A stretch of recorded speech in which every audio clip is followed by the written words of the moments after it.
ఉయ్యలకు వల్ల అవుతుంది ఏపు వంద మేలకు గౌలకు వల్ల అవుతుంది గడి అంది మేలకు గురుడా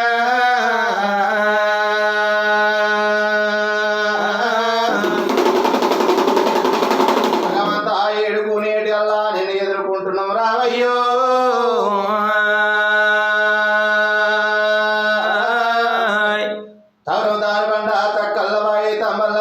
కంబల్లమైన శరణు శరణమాని ఏడుకుంటున్నావు నిన్ను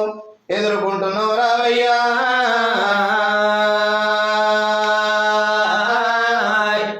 గుగ్గిల పొగదాగి గుళ్ళు మేలుతున్నవా వైసచ్చు పొగదాగి మండలం మేలుతున్నవా సాంబరి వెడు పొగదాగి సంతోషపడుతున్నవా గుడు